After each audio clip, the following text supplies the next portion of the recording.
Good morning मुलांनो. आपण कालच्या तासाला नैसर्गिक साधन संपत्तीतील भाग 4 मध्ये वाळवंटीकरण हा जो भाग आहे तो अभ्यासला होता. आजच्या तासाला आपण नैसर्गिक साधन संपत्तीमधीलच जंगलतोड जी आहे तर ती जंगलतोड या घटकाचा या ठिकाणी अभ्यास करणार आहोत. सुरुवातीला जंगल महत्वाची का आणि तिची तोड कुठल्या कारणामुळे झाली आणि त्याचे काय परिणाम होणार आहे हे आपण या प्रकरणामध्ये त्या ठिकाणी अभ्यासणार आहोत. मुलांना जंगल जर बघितलं, जंगल म्हणजे विविध वनस्पती, मोठ्या वृक्षांपासून तर छोट्या खुरट्या गवतापर्यंत सर्व वृक्षांचा समावेश जो आहे तो जंगलांमध्ये त्या ठिकाणी होतो.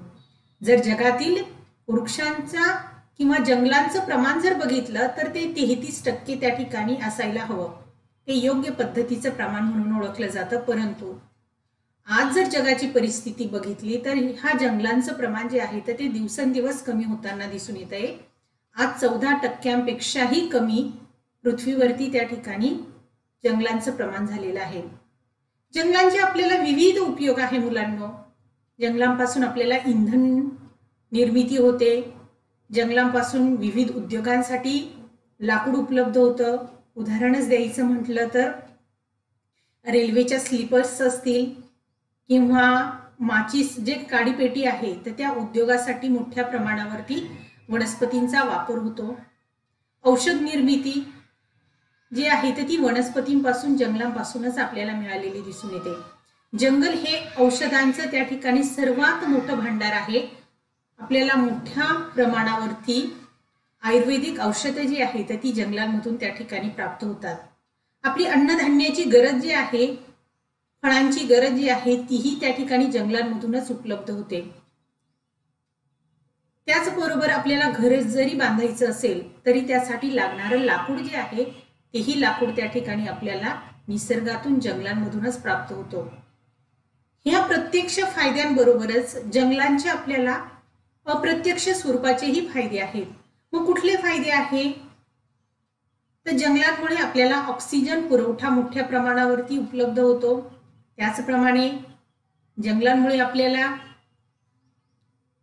झाडांचं प्रमाण जास्त असल्यामुळे नैसर्गिक विविधता चांगल्या स्वरूपाची दिसून येते. जंगलांमध्ये विविध स्वरूपाचे प्राणी आणि पक्षी जे आहेत ते वास्तव्य करतात.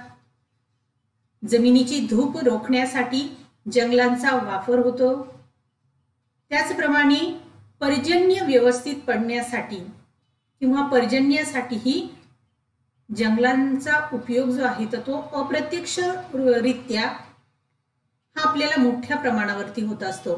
परंतु हे सगळे फायदे असतानाही मानवी हस्तक्षेपामुळे मोठ्या प्रमाणावरती जंगलतोड जी आहे तर ती जंगलतोड झालेली दिसून येते. मग ही जंगलतोड कोणत्या कारणाने त्या ठिकाणी झालेली आहे तर जंगलतोडीचे तुम्हाला 3 कारणं दिलेली आहे: खाणकाम, धरण आणि इमारती. खाणकाम व्यवसायामुळे जंगलतोडीचं प्रमाण जे आहे तर ते खूप मोठ्या प्रमाणावरती दिसून येतं. कारण एखादा खनिजांचा प्रदेश जो आहे तर तो शोधला जातो. त्या भागामध्ये मोठ्या प्रमाणावरती खोदकाम केलं जातं आणि त्या परिसरामधल्या जो काही वनस्पती आहेत त्या वनस्पतींची जंगलांची तोड त्या भागातली होते. त्यानंतर खाणकामातून बाहेर पडलेला जो काही माल असेल तर तो माल त्या ठिकाणी जमिनीवरती वरती टाकला जातो. त्याहीमुळे आजूबाजूचा जो परिसर असेल तर त्या ठिकाणी कुठल्याही स्वरूपामध्ये वनस्पती ज्या आहेत त्या वनस्पती वाढू शकत नाही किंवा गवत वाढू शकत नाही. असे खाणकाम व्यवसाय जे आहेत ते जगभरामध्ये, आपल्या भारतामध्ये आणि महाराष्ट्रातही खूप मोठ्या प्रमाणावरती आहे. आणि म्हणून अशा परिसरांच्या भागामध्ये जंगलतोड जी आहे ती प्रचंड प्रमाणामध्ये झालेली आहे. त्यानंतर धरणं बांधली जातात. धरणं ज्या नद्यांवरती बांधलेली आहे त्या नद्यांच्या परिसरातला, कारण धरण बांधण्यासाठी त्या ठिकाणी पाणी साठवलं जातं. पाणी साठवण्यासाठी खूप मोठा प्रदेश जो आहे तर तो त्या ठिकाणी लागतो. मग अशा भागामध्ये जे काही जंगल असेल तर ते जंगल त्या ठिकाणी तोडली जातात. त्यामुळे ही नुकसान जे आहे तर ते प्रचंड प्रमाणामध्ये होतं. धरण हेही एक कारण जे आहे तर ते जंगलतोडीस कारणीभूत आहे. त्यानंतर आहे इमारती. मुलांनो,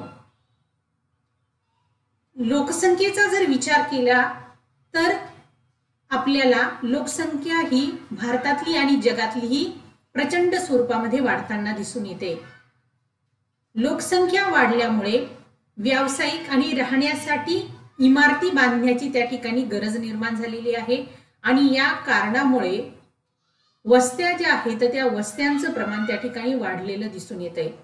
मग या वस्त्या वाढत असतानाच जिथे जंगलं असतील तर तो जंगलांचा भाग जो आहे तर तो भाग त्या ठिकाणी इमारतींसाठी तिथे जंगलतोड केली जाते आणि म्हणूनही जंगलांचं प्रमाण त्या ठिकाणी खूप कमी झालेलं दिसून येतंय. मी मगाशीच म्हटली की 33% त्या ठिकाणी जंगलांचं प्रमाण पाहिजे, परंतु 14%पेक्षाही कमी या 3 कारणांबरोबरच विविध कारणांमुळे सुद्धा जंगल तोडीमुळे वृक्षांचं प्रमाण जे आहे ते कमी झालेलं दिसून येतं. मग ही 3ही कारणं आहेत. या 3 कारणांबरोबरच काही त्यांचे परिणामही आपल्याला जंगलतोडीमुळे सामोरं त्यांना जावं लागतं आहे. पहिला आहे जैवविविधतेत घट.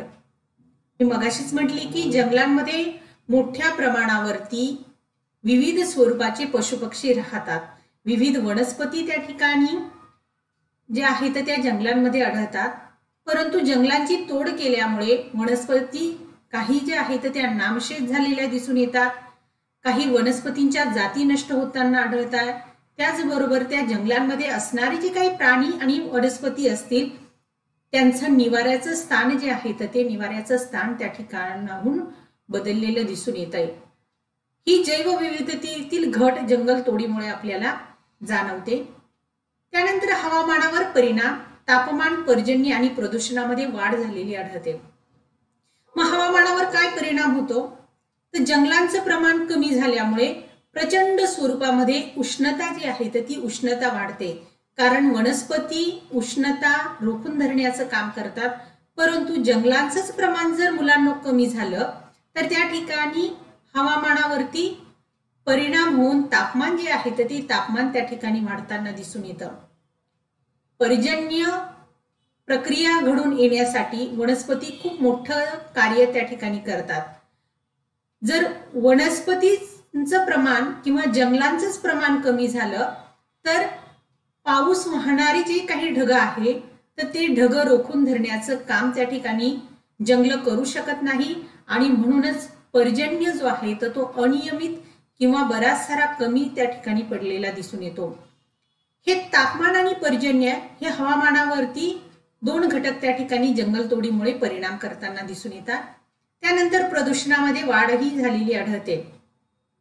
वनस्पती ज्या आहे तर त्या वातावरणातील जे काही प्रदूषक आहे तर ते प्रदूषक शोषून घेण्याचं काम करतात आणि स्वच्छ स्वरूपामध्ये ऑक्सिजनचा पुरवठा आपल्याला त्या ठिकाणी करतात. परंतु जंगलांचं प्रमाण कमी झाल्यामुळे प्रदूषणामध्ये दिवसेंदिवस वाढ झालेली दिसून येते आणि त्यामुळेही प्रदूषित हवा जी आहे तर ती प्रदूषित हवा आपल्याला त्या ठिकाणी तिचा पुरवठा होतो. ऑक्सिजनचं प्रमाण त्या ठिकाणी कमी कमी झालेलं दिसून येतो. मृदेवरतीही त्याचा परिणाम झालेला आढळतो.